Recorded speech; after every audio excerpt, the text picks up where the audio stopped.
اور ابتر. اچھا 3 قول بھی سن لیجئے جو مفسرین نے کوثر کی تفسیر میں بیان کی. کہا پہلی تفسیر، پہلا قول کہا کہ کوثر نہر فی الجنہ، جنت میں ایک نہر ہے جو سرکار رسالت مآب صلی اللہ علیہ وسلم کو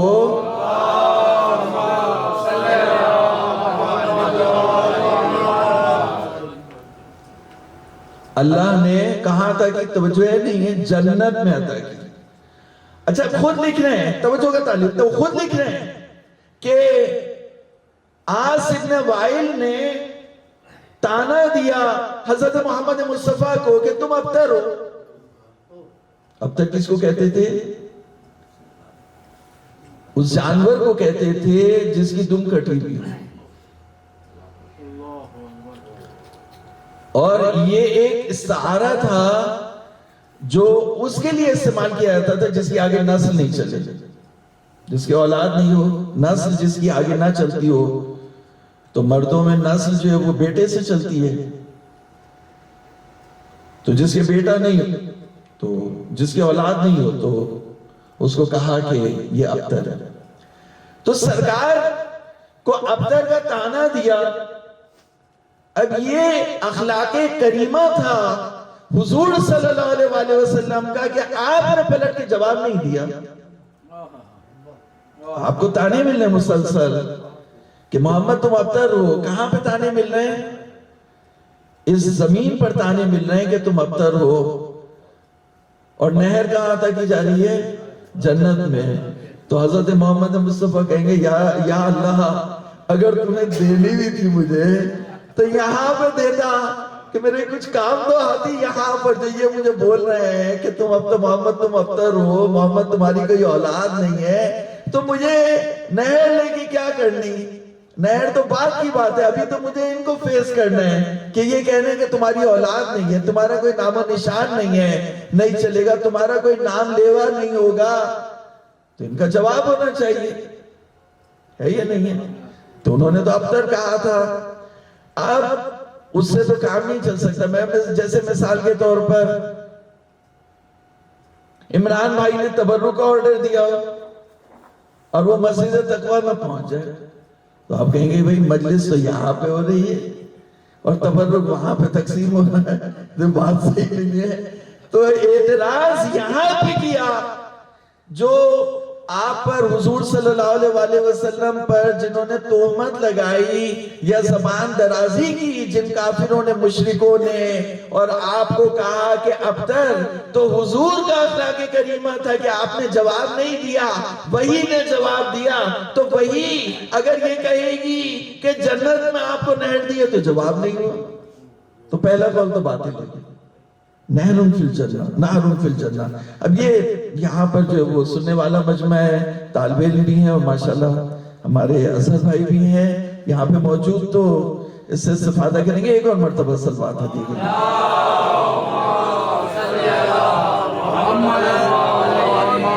عظمت سیدہ پر، اور اگر آپ کی معرفتوں میں اضافہ ہو رہا ہے تو ایک اور مرتبہ بلند.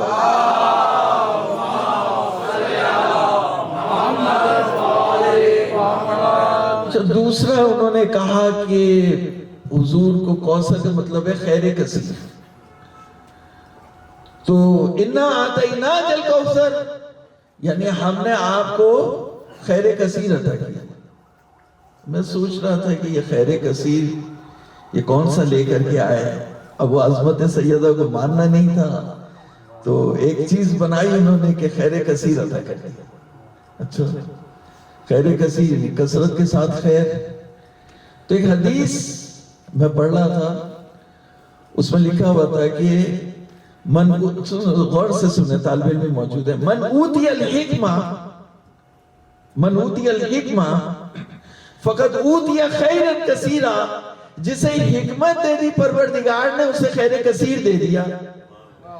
تو پروردگار نے ایک عام مومن کو اگر حکمت عطا کی تو خیر کثیر دے دیا، تو اگر سرکار کو خیر کثیر دے دیا تو کون سی جتانے کی بات ہوگی؟ حدیث بھی متفق علیہ، اہل سنت کے درمیان بھی ہے اور اہل تشیع کے درمیان بھی ہے، شیعوں کے درمیان بھی ہے کہ جسے پروردگار نے حکمت عطا کی اسے خیر کثیر دے دیا، تو اگر سرکار کو خیر کثیر دے دیا تو اس میں کون سی جتانے کی بات؟ صلوات پڑھیں محمد والے۔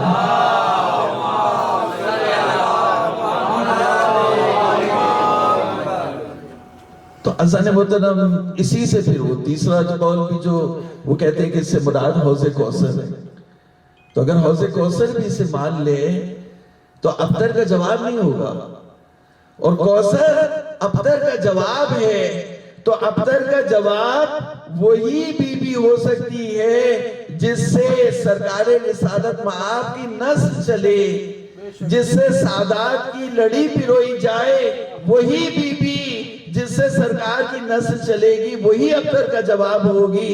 لہٰذا ہم یہ کہتے ہیں کہ کوثر سے مراد وجود مبارک حضرت فاطمہ زہرا سلام اللہ علیہا۔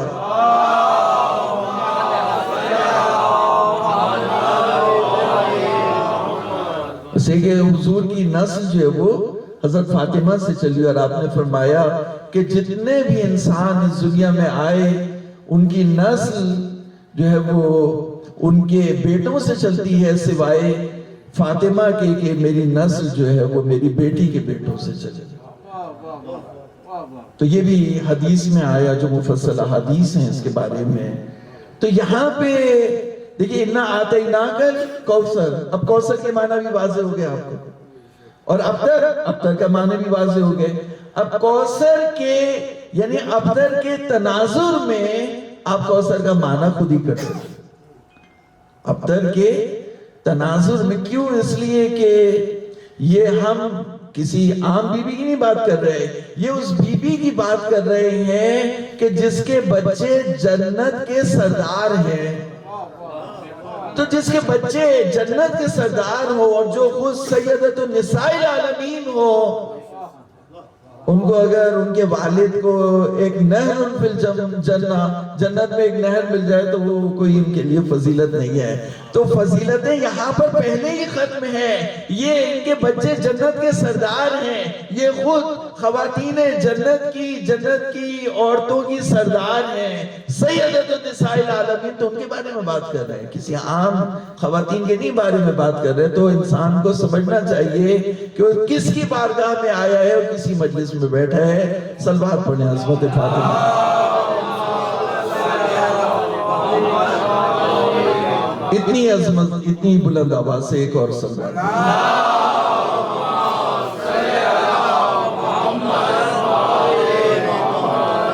تو دیکھیے اب یہاں پر اِنَّا آتَيْنَاكَ الْكَوْثَرَ اور اِنَّ شَانِئَكَ هُوَ الْأَبْتَرُ، شانیہ دشمن کو کہتے ہیں، تمہارا دشمن ہی بے اولاد ہوگا۔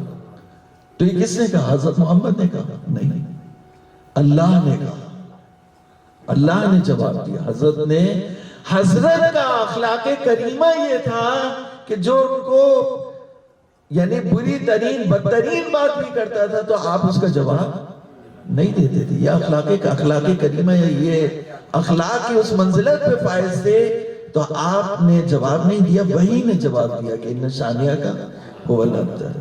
تو میں یہ ایک جو لفظ ہے نا تمہارا دشمن، یہ اس کے معنی کی میں وضاحت کرنا چاہتا ہوں، ایک آپ کے سامنے ایک نئی بات اس میں لانا چاہتا ہوں۔ دیکھیے قرآن مجید میں جہاں پر بھی خطاب ہوا نماز کے لیے تو نماز کے ساتھ زکوٰۃ آئی،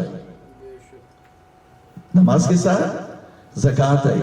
کیوں؟ اس لیے کہ جہاں مسلمانوں سے خطاب ہوتا ہے وہاں نماز کے ساتھ زکوٰۃ آتی ہے، یہاں خطاب محمد اور آل محمد سے ہے، یعنی خطاب تو حضور سے ہوا نا۔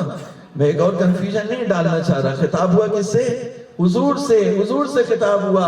فصلی، تو یہ خطاب کس سے؟ مخصوص ہے کس سے؟ حضور صلی اللہ علیہ وسلم سے۔ فصلی لربک ونحر، ونحر یعنی نہر، نہر کہتے ہیں اونٹ کو نہر کیا جاتا ہے۔ نہر یہ جو گردن سے، گردن کے نیچے جو یہ گڑھا ہوتا ہے، اس کو بولتے ہیں نہر. تو ایک مرتبہ وہ قربانی کے دن آئے تو JDC والوں نے بلایا کہ قربانی کر لیں. تو انہوں نے کہا کہ وہ آپ مولانا نہر کریں گے یا ذبح کریں گے؟ میں نے کہا میں نہیں کر سکتا.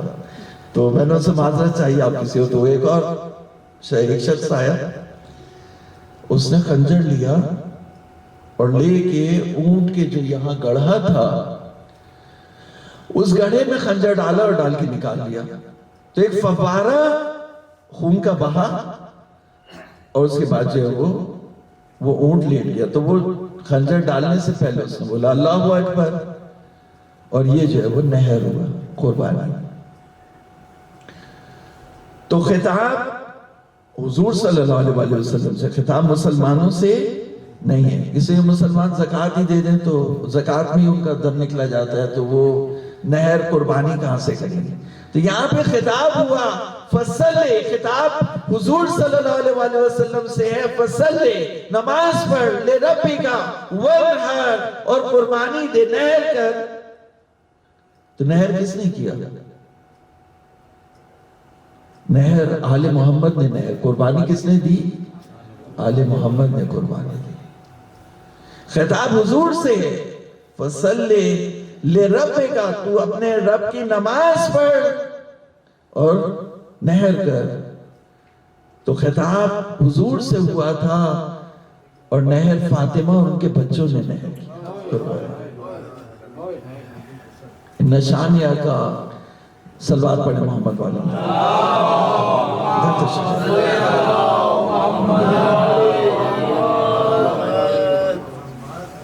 محمد والے محمد بلند تر صلوات.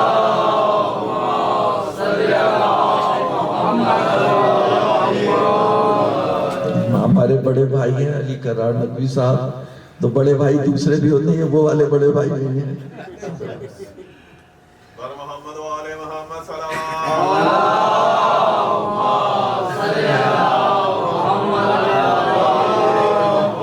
دیکھیے میں سورہ کوثر کی تفسیر کر رہا تھا اور آپ دیر سے تھوڑا سا میں جو بتا رہا تھا وہ یہ تھا کہ یہاں پر جو خطاب ہوا ہے فصلے لربک وانحر, یہ خطاب مسلمانوں سے نہیں ہے. پہلے قرآن مجید میں یہ دیکھنا ہوتا ہے کہ ایڈریس کس سے ہے, بات کس سے کی جا رہی ہے. یہ خطاب اگر مسلمانوں سے ہوتا تو مسلمان تو زکوٰۃ میں ہی رہے گا, زکوٰۃ ہی دینے میں ان کے جو وہ جان نکلتی ہے یہ.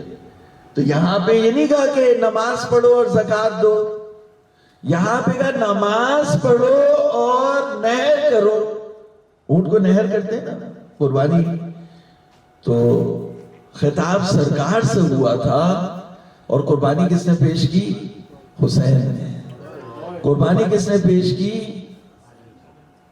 بی بی فاطمہ نے. قربانی کس نے پیش کی؟ حسن مجتبی. تو اب آپ سمجھ سکتے ہیں کہ جو سرکار نے فرمایا حسین منی وانا من حسین, اس کا کیا مطلب ہے؟ یعنی خطاب محمد مصطفیٰ سے ہوگا اور نہر حسین کو کیا جائے. امام حسین کو جیسے گوسفند کو ذبح بھی کیا جاتا ہے, اسی طرح سے فاطمہ زہرا کے لال رسول اللہ کے نواسے کو اس طرح سے ذبح بھی کیا گیا, اور جس طرح سے اونٹ کے گردن کے نیچے نہر کیا جاتا ہے خنجر ڈال کے اور باہر نکالا جاتا ہے, اس طرح سے تیرے سے شعبہ جب حسین کے لگا ہے تو نہر کے مقام پر اس طرف نکل گیا. اب 30,000 کا لشکر ہے, آخری وقت ہے, ساری قربانیاں حسین پیش کر چکے ہیں اور حسین اس تیر کو نکالنا چاہتے ہیں. جب تیر وہ نکالا ہے تو پرنالے کی طرح سے خون بہا ہے. تو دوستو یہ جو کہا ابن شانیہ کا تمہارا دشمن، تو یہ نبی کا دشمن نہیں ہے، یہ حسین کا دشمن ہے جو ابتر ہوگا. یہ حسین کا، ابن شانیہ کا حسین کا دشمن ہے، یہ فاطمہ زہرا کا دشمن ہے. بس دوستو بی بی نے بہت مصائب سہی، بہت مصائب. آپ کی آنکھوں میں آنسو آ گئے. ہم حسین کی مجلس بی بی کے مصائب سے شروع کرتے ہیں، اور آج میں نے بی بی کی مجلس حسین کی مصیبت سے شروع کی ہے. بی بی کے لیے جو پہلی مصیبت پڑی ہے وہ بابا کی مصیبت ہے. بابا کی مصیبت ہے، اور بابا کی یہ مصیبت ہے کہ بابا آخری وصیت لکھنا چاہتے تھے، بابا کو آخری وصیت نہیں لکھنے دی گئی. بابا کو آخری وصیت نہیں لکھنے دی گئی. پھر وہ وقت آیا کہ ایک مرتبہ غش کے عالم میں ہے، ام سلمہ کے گھر میں ہے، اور ام سلمہ سے کہا کہ ام سلمہ میں کچھ ساعت میں رخصت ہونے والا ہوں. تو ام سلمہ نے گریہ کیا، کہا میری آنکھوں کی ٹھنڈک میری بیٹی فاطمہ کو بلایا. فاطمہ کو بلایا گیا. فاطمہ حسن حسین کو لے کر کے آئی تو کہا کہ بیٹی میں اس دنیا سے رخصت ہونا چاہتا ہوں. غش کے عالم میں تھے، غش کے عالم میں تھے، اور غش سے جب افاقہ ہوا تو اس عالم میں بی بی فاطمہ نے بات کی. کہا کہ آپ اپنی بیٹی سے بات کریں، آپ اپنی بیٹی سے گفتگو کریں، بیٹی سے بولیں. پھر اس کے بعد روایت میں ملتا ہے کہ آذان ہوئی، آذان کا وقت ہے. یہ روایت سے پڑھ لوں کہ آذان کا وقت ہوا، اور سرکار رسالت مآب ہمت کر کے جو ہے وہ مسجد میں تشریف لے گئے اور نماز پڑھائی. نماز پڑھانے کے بعد جب واپس آئے تو کہا کہ مجھے فاطمہ کے حجرے میں لے چلو. تو بی بی فاطمہ کے حجرے میں آئے، اور وہ وقت آیا کہ فاطمہ کے پہلو میں، فاطمہ کی گود میں رسول اللہ کا سر ہے.